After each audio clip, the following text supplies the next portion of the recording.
Saudara-saudara, kita bersyukur hari ini kita berjumpa kembali di dalam suasana doa bersama. Saya mengajak saudara-saudara membuka kitab Nabi Habakuk, pasal yang ketiga, ayat 17 sampai ayat 18.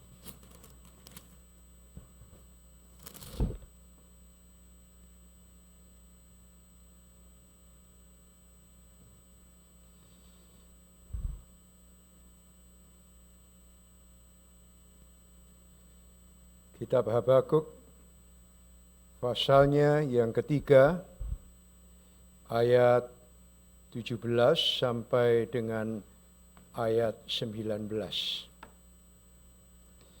Mari kita membaca bersama-sama, saudara. Mulai. Sekalipun pohon ara tidak berbunga, pohon anggur tidak berbuah, hasil pohon zaitun mengecewakan, sekalipun ladang-ladang tidak menghasilkan bahan makanan, kambing domba terhalau dari kurungan, dan tidak ada lembu sapi dalam kandang. Namun aku akan bersorak-sorai di dalam Tuhan, beria-ria di dalam Allah yang menyelamatkan aku. Allah Tuhanku itu kekuatanku, Ia membuat kakiku seperti kaki rusa, Ia membiarkan aku berjejak di bukit-bukitku. Mari kita berdoa. Bapa Surgawi, kami bersyukur karena Tuhan masih membuka firman buat kami. Tuhan masih berbicara, berkata-kata kepada gereja-Mu untuk mendengarkan suara Tuhan melalui kitab Nabi Habakuk, pasal yang ketiga ayat 17 sampai 19. Di dalam suasana duka cita, di dalam suasana kehancuran, di dalam suasana ancaman bangsa Israel yang akan diangkut dalam perbudakan di tanah Babel. Mereka kehilangan identitas, kehilangan pengharapan, kehilangan kemampuan untuk melihat hal-hal yang baik.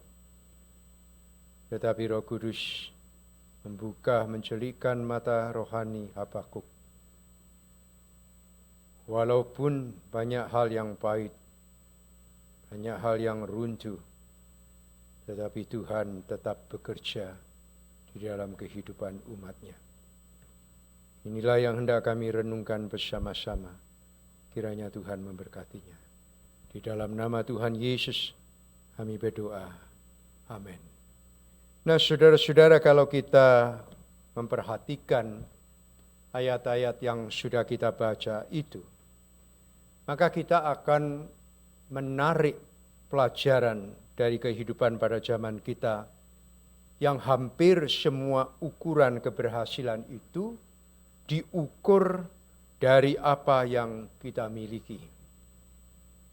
Bukan diukur dari kemiskinan, bukan diukur dari gentong yang tidak ada berasnya, tetapi diukur dengan hal-hal yang berkaitan dengan kelimpahan. Jadi kalau kita melihat ekonomi berjalan dengan baik, maka kita bersyukur kepada Tuhan. Apabila kita menerima kesehatan yang stabil, yang tidak terganggu, yang sehat, kita merasa tenang. Itu hal yang wajar di dalam kehidupan pada zaman ini, saudara. Demikian juga kalau kita merasakan bahwa keluarga itu harmonis, kita bersorak-sorak, kita bersukacita di dalamnya. Demikian juga kalau kita kaitkan dengan gereja, kalau pelayanan kita berjalan dengan lancar, kita merasa bahwa Tuhan itu sedang menyertai kita. Tetapi saudara-saudara, bagaimana kita menjawab pertanyaan, bagaimana kalau jika semuanya itu hilang? Seperti yang dialami oleh Nabi Habakuk. Karena Habakuk menulis kitab ini bukan ketika Israel menikmati atau adanya kebangunan rohani, melainkan ketika bangsa Israel itu menuju kehancuran. 586 sebelum Masehi. Mereka ditaklukkan dan dihancurkan Yerusalem oleh tentara-tentara Babel, dan banyak orang-orang pandai, teruna-teruna muda diangkut ke tanah Babel untuk dijadikan budak. Dan Habakuk tidak melihat di sekelilingnya ada satu tanda, ada satu simbol-simbol tentang Tuhan segera memulihkan keadaan Israel. Jadi secara manusia, saudara-saudara, semua indikator kehidupan yang dilihat pada zaman Habakuk dari pasal 3 ini, indikasinya adalah seluruh tatanan kehidupan itu sedang mengalami keruntuhan, kehancuran secara total yang tidak pernah terjadi di dalam sejarah Israel itu.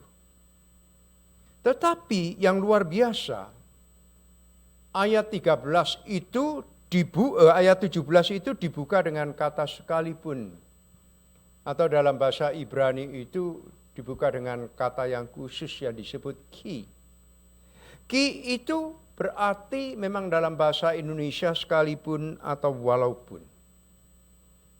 Banyak orang berkhotbah tentang kasih yang walaupun, kasih yang sekalipun.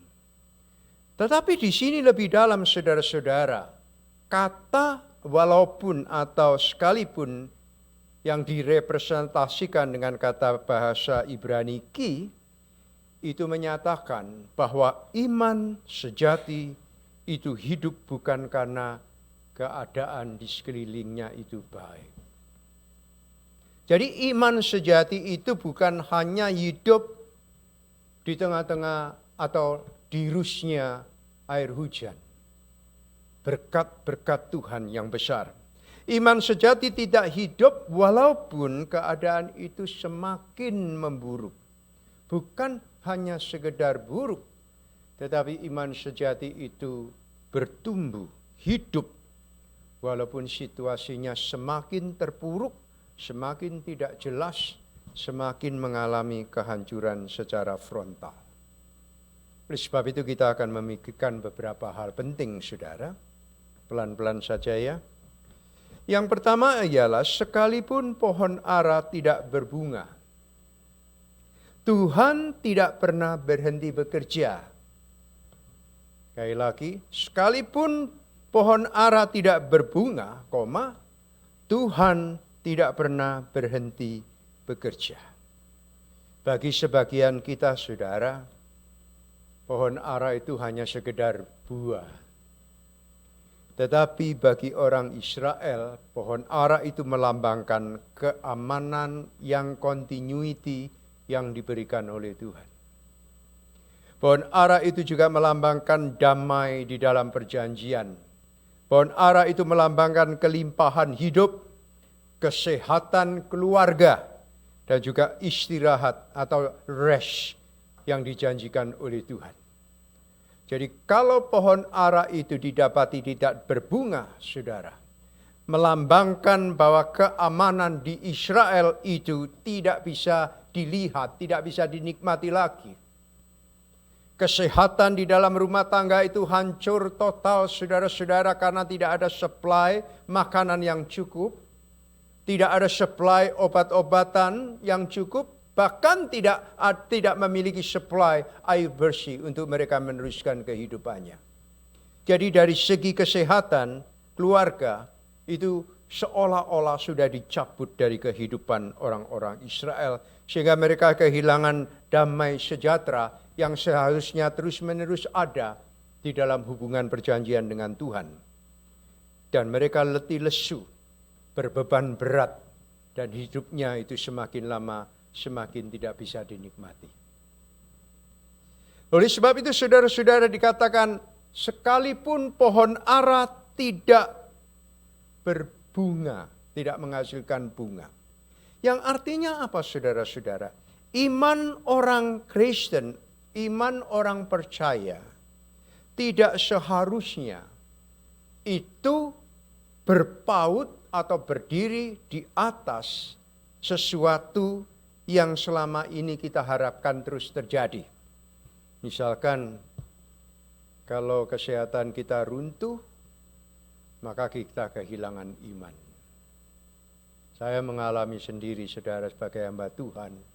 Saya kena sepsis, darah saya keracunan, jantung saya sangat lemah.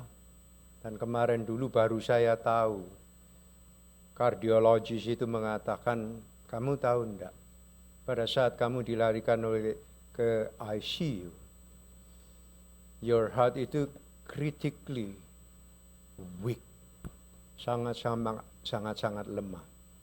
Oleh sebab itu dokter mencoba beberapa cara untuk mempertahankan kamu punya hidup. Kemudian saya punya kidney itu juga harus cuci darah.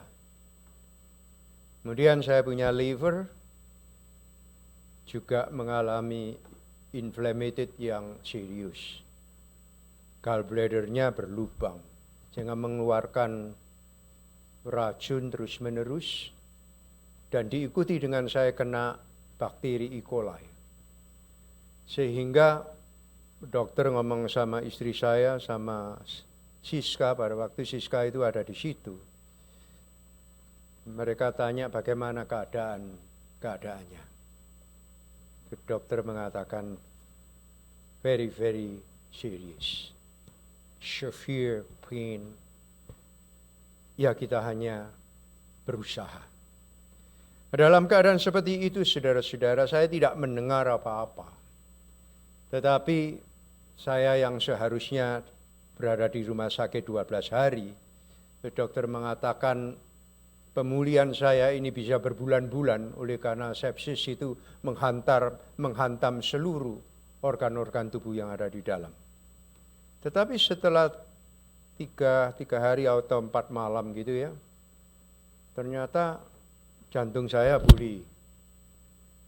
Kemudian kidney saya pergi ke dokter beberapa hari yang lalu, 86,6, artinya sempurna, bagus. Terus ketika saya kembali ke rumah sakit beberapa hari yang lalu, saya punya gallbladder dipelajari kembali, ternyata didapati bahwa gallbladder saya berfungsi secara normal. Jadi saya mengalami banyak mujizat gitu. Satu demi satu, seharusnya kolaps selama beberapa hari.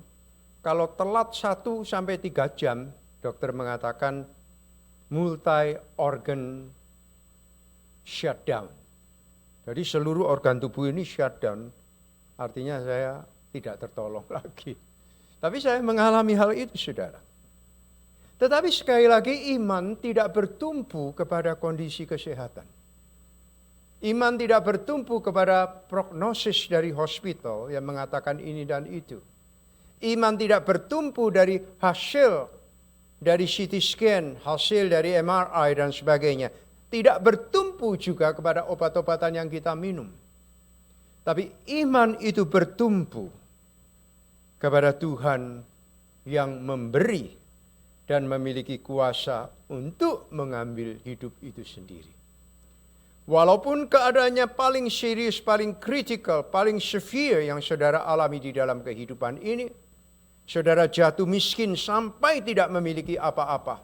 Saudara jatuh terpuruk hidup di dalam ketakutan oleh karena bertumpuk-tumpuknya masalah. Dari masalah ekonomi, masalah keamanan, masalah status, masalah pekerjaan, masalah hubungan suami istri, masalah dengan anak, masalah hal-hal yang kita makan dan kita minum, sekaligus masalah kesehatan.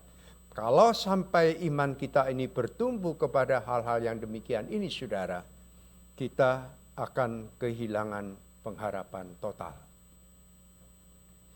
Pada saat saya di rumah sakit, saya memiliki alasan yang kuat untuk mempertanyakan kepada Tuhan, kenapa Engkau membiarkan saya begitu? Tetapi kalau dilihat dari runtut apa yang terjadi pada diri kita, saya sudah meminta kepada Husmu, izinkan saya pulang ke Indonesia 1 bulan. dari Juni 22 sampai Juli 22. Dan pada jenjang waktu itulah saya ada di rumah sakit. Saya dalam proses operasi.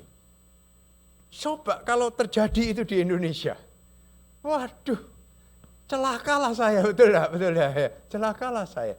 Tetapi walaupun situasinya itu betul-betul krusial, orang percaya tidak boleh menaruh imannya kepada situasi yang bergejolak itu. Iman kita harus berada di dalam Tuhan. Walaupun pohon ara tidak berbunga. Situasi kacau balau, tidak menghasilkan apa-apa. Tapi kita tidak bertumbuh dalam keadaan seperti itu.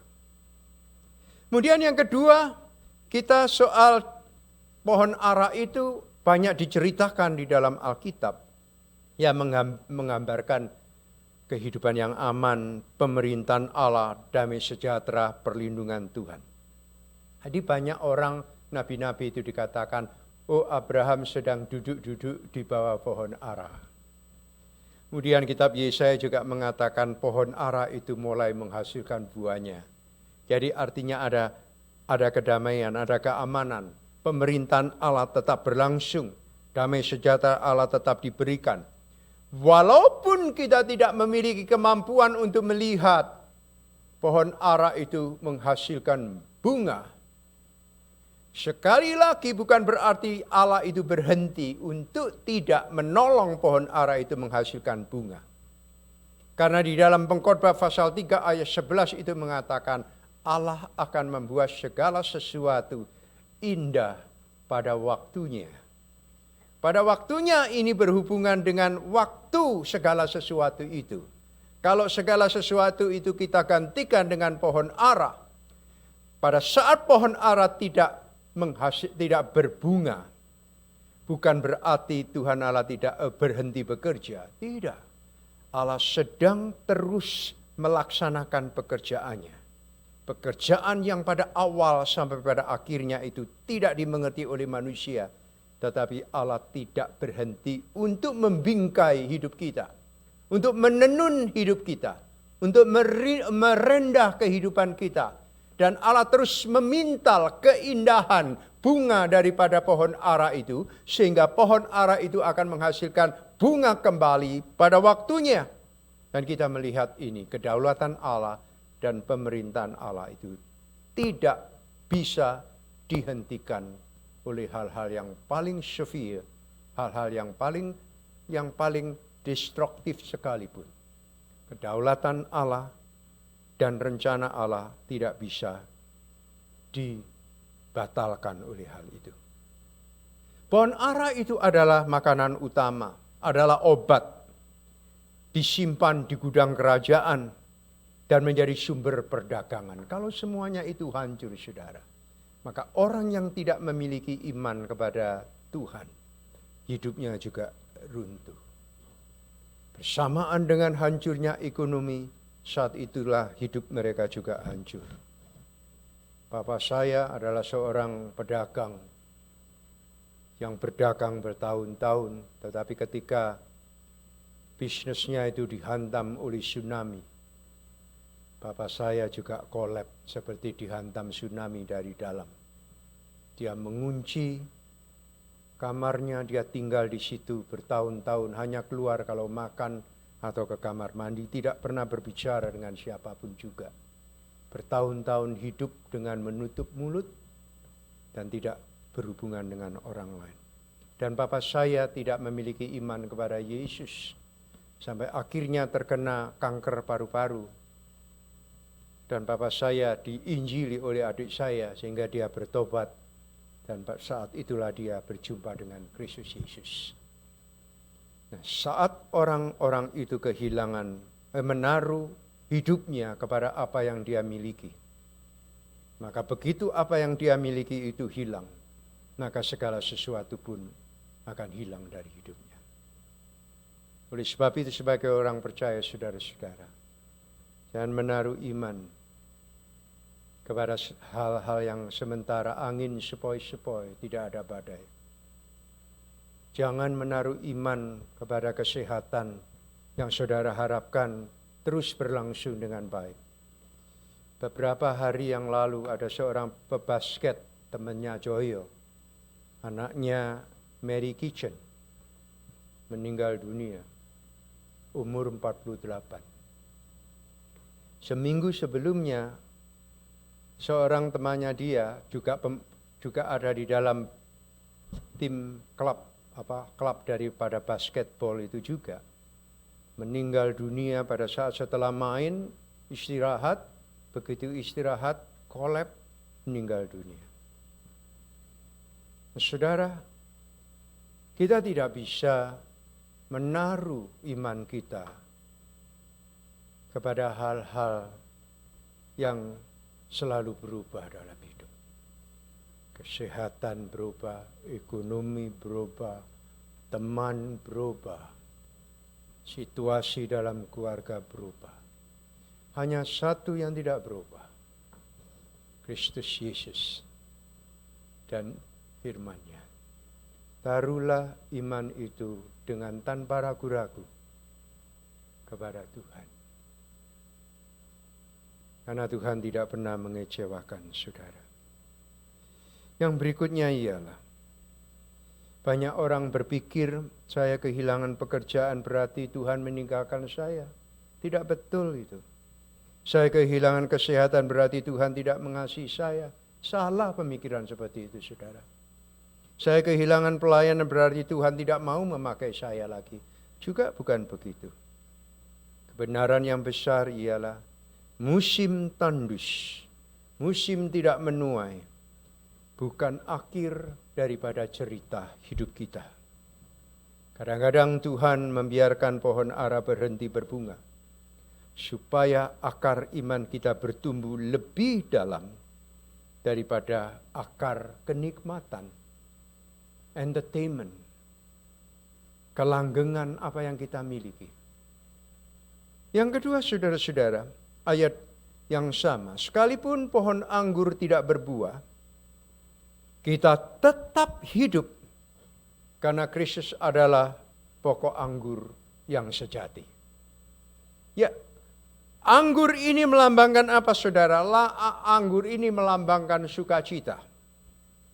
Kalau kita memperhatikan Mazmur pasal 127 atau 128 kalau tidak salah, dikatakan di situ, istri adalah seperti pohon anggur yang ditanam di dalam rumah. Yang artinya adalah sumber sukacita. Yang artinya sumber daripada persekutuan yang harmonis. Yang artinya adalah seseorang yang bisa memberikan fresh life, kehidupan yang segar di tengah-tengah keluarga.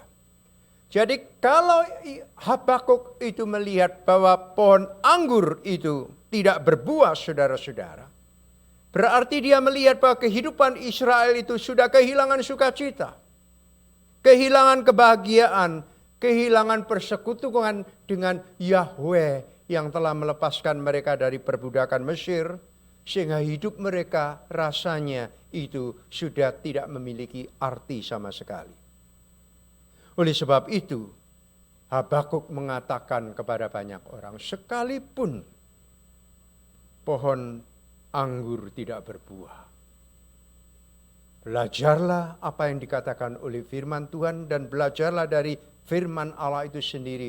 Aku akan bersorak-sorai karena juru selamatku. Maria di dalam nyanyiannya di Lukas pasal 2, walaupun dia dicemooh oleh orang lain karena dia hamil pada waktu itu, dia ketakutan saudara-saudara, jangan-jangan Yusuf akan menceraikan dia. Bagaimana dia belum menikah, bagaimana dia masih seorang gadis tetapi harus mengandung. Sejak dari semula, Maria adalah wanita satu-satunya yang mengalami tusukan-tusukan yang begitu parah di dalam hidupnya. Sampai dia melihat anaknya sendiri berkata-kata hal-hal yang membuat hatinya sedih. Tuhan Yesus berkata ketika dia mencari anaknya, Tuhan berkata, ada urusan apa denganku, hai perempuan? Pada saat itu dia belum mengerti siapakah Tuhan Yesus baginya. Pada saat Tuhan Yesus berkata begitu, Tuhan Yesus ingin memperjelas kepada Maria, antara engkau dengan aku ada satu hubungan yang berbeda. Aku juru selamatmu dan engkau adalah orang yang membutuhkan keselamatan. Pada saat di kayu salib, Maria juga mendengar Yesus berkata kepada Yohanes, "Hai Yohanes, ini perempuan inilah ibumu."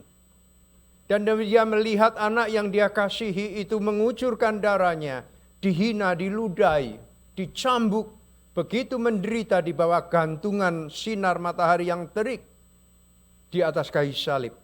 Dia mengalami tusukan-tusukan yang maha dahsyat di dalam hidupnya.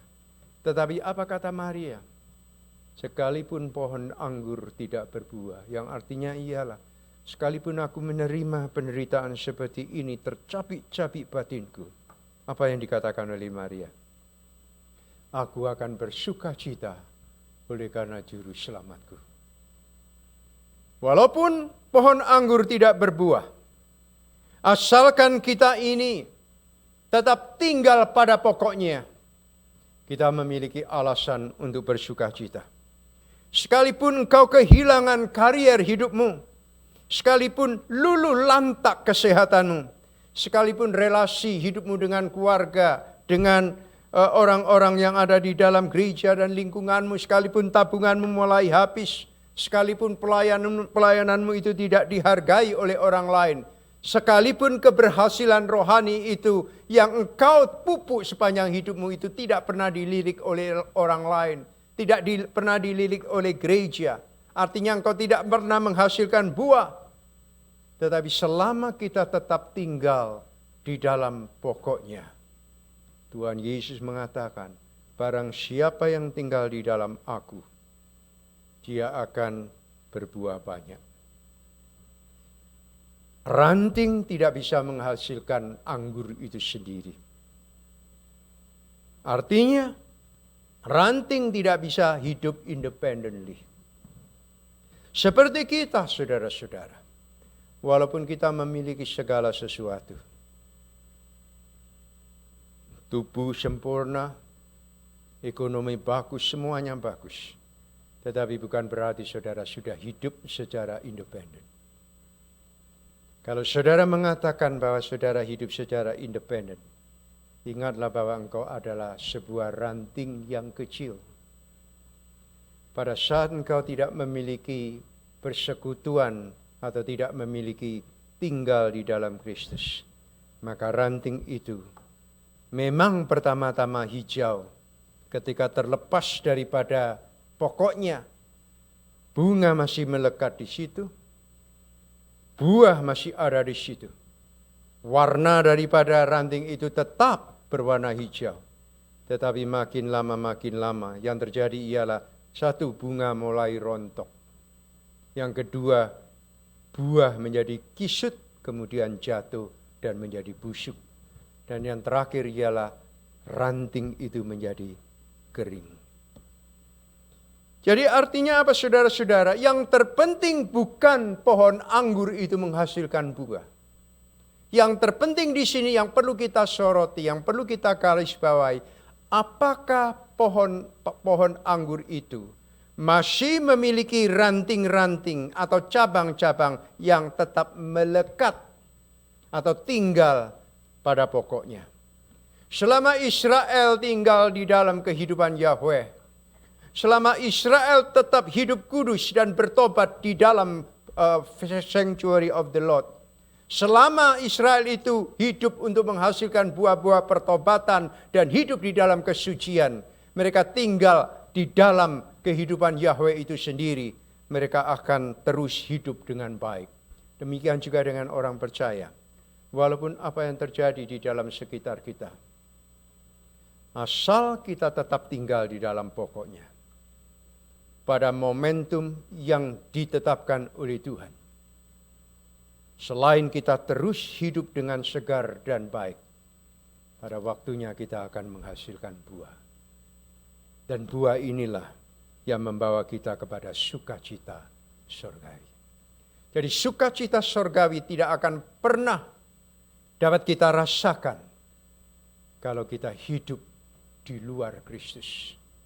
Kalau kita tidak memiliki relasi yang baik dengan Kristus. Yang terakhir, saudara, sekalipun hasil pohon zaitun mengecewakan, Tuhan tidak pernah kehilangan kemuliaannya.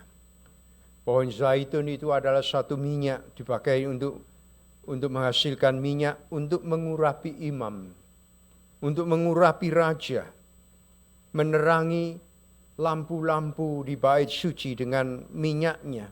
Dipakai juga untuk memasak, untuk mengobati luka, untuk sumber ekonomi keluarga yang baik, saudara-saudara.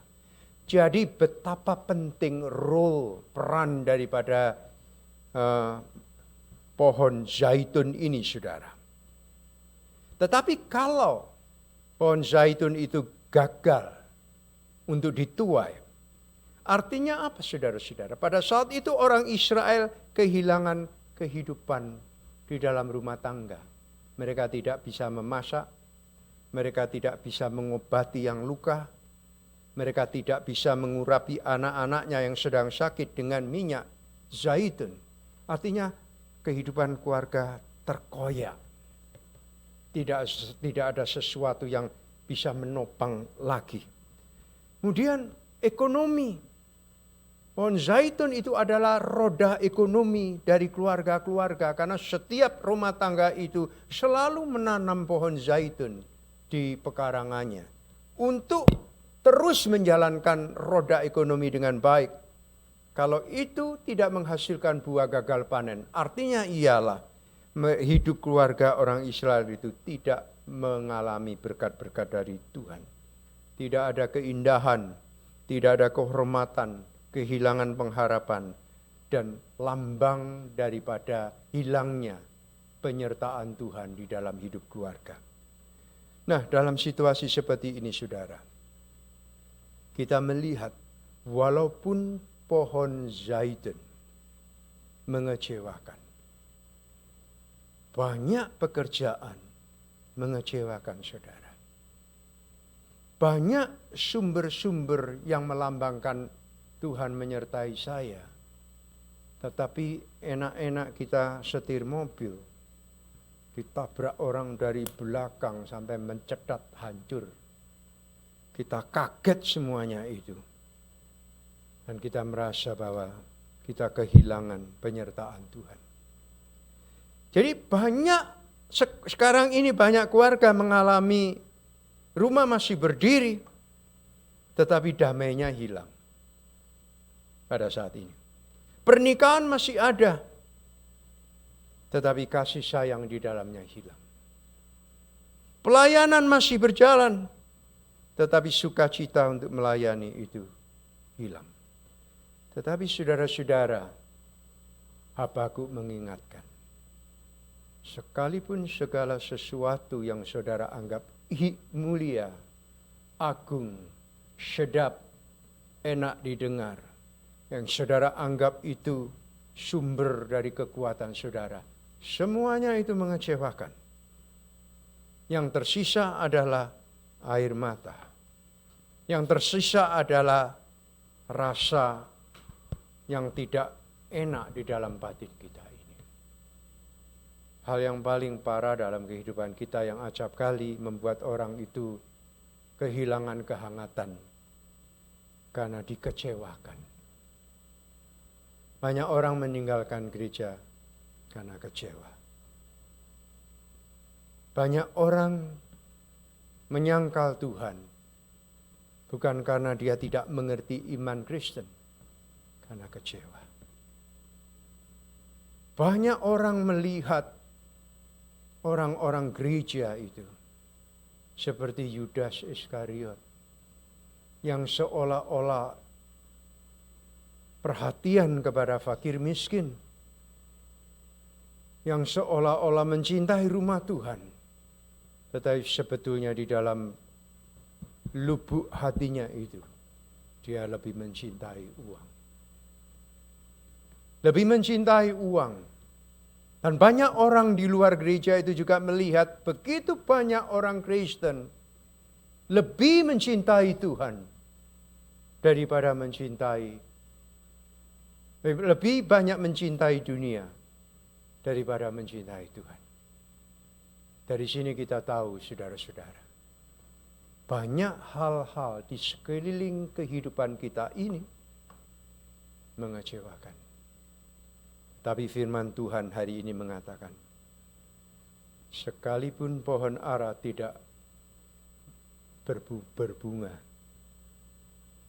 pohon anggur tidak menghasilkan buah, pohon zaitun mengecewakan, tanah-tanah ladang tidak menghasilkan apa-apa. Tetapi belajar dari firman Tuhan, Roh Kudus menggerakkan dan membakar hati kita. Walaupun semuanya itu terjadi, katakan kepada Tuhan, aku akan bersorak-sorak oleh karena juru selamatku. Karena Engkau adalah Allah yang bisa membuat kakiku kuat seperti kaki rusa. Artinya kita bisa melewati bukit batu sekalipun. Walaupun bukit itu tetap ada, walaupun batu-batu yang tajam, yang terjal itu masih ada. Tapi Tuhan membuat kita seperti kaki rusa yang berjalan terus. Haleluya. Mari kita bangkit berdiri.